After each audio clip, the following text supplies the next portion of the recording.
To give a successful presentation, they say you need to have a good beginning, a good ending, and keep them close together. And sure enough, research shows that audiences remember the first and last few minutes of a presentation long after they've forgotten most of what was said in the middle. Psychologists call this the primacy-recency effect. But you might prefer to think of your opener and your close as two bookends holding up your talk. To do their job, they both need to be strong. Now, starting off by saying good morning, introducing yourself, thanking your audience for coming, apologizing for a small technical problem with your audio visuals, and asking if people can hear you at the back is clearly not a strong opening. But neither is this. I want to talk to you today about the kind of world we, in the business community, are passing on to the next generation. What's wrong with it? It's short, direct, and boring. Let's see how it might have sounded. Environmental degradation, a declining economy, crippling taxes, chronic diseases, a life expectancy shorter than that of their parents, and $30,000 of debt for every man, woman, and child. This is the nightmare world we're passing on to our kids. Now that's a good opening. Watch how these presenters gain their audience's attention right at the start. Good morning. Sometime in the early 1980s, a business traveller called a low-cost carrier called People Express to reserve a flight. He was kept on hold for so long, he thought to himself, either this airline is incredibly busy or incredibly inefficient. Needless to say, the flight was never booked, and People Express went out of business in 1987. The name of the business traveller was Richard Branson, who, recognizing a great business opportunity when he saw it, went on to launch Virgin Atlantic Airlines. And the rest, of course, is history.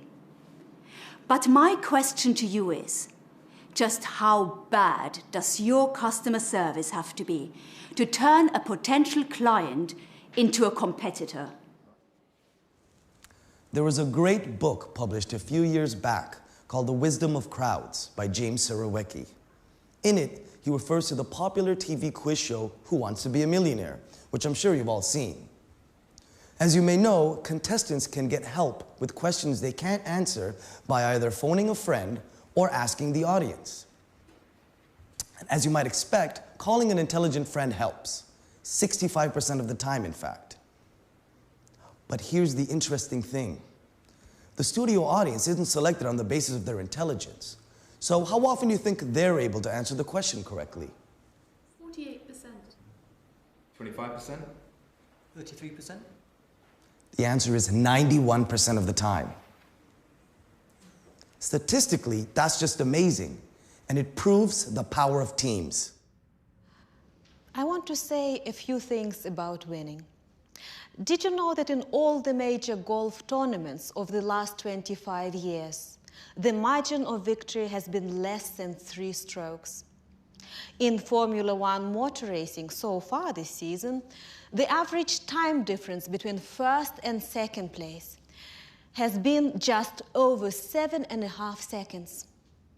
And remember last Summer Olympics? In the men's 100 meters butterfly, the American swimmer won by 1/100th of a second. 1/100th. It was so close that the Serbian team, who won silver, even filed a protest. These days, in business as in sport, the difference between winning and losing is practically 0. But not quite. In every case, the winner has that vital edge. The figures I'm going to show you this afternoon demonstrate that we too have that marginal but vital edge. From your audience's point of view, the end of your talk might be even more important than the beginning. These are the words they will be left with after you stop. If you've ever been to a firework display, you'll know that the biggest, brightest fireworks are usually saved for the end. This doesn't mean you have to finish with a bang, but you do want to leave a lasting impression. Watch these presenters clinch the close. To summarize, whenever we have offered bonuses to incentivize our staff in sales, HR, and manufacturing divisions, productivity has increased, in some cases quite dramatically. But as we saw in R&D, introducing pay by performance has had precisely the opposite effect. Incentivized research units were, on average, only half as productive as those working without added incentives. What are we to make of this? Well, quite simply, it seems bonuses really do make you work harder when your job is pretty routine. But when your job is creative, incentives just stress you out and actually make you less creative, not more. Clearly, we all need to go away and think of a fresh initiative for motivating our most mission-critical employees. Thanks a lot. As you know, it's a tradition in Asia to quote words of wisdom. So I'm going to be totally predictable and do the same. An ancient philosopher once said, "A man who chases two rabbits catches neither." In our research, we've been chasing too many rabbits for far too long. It's time to stop, to prioritize.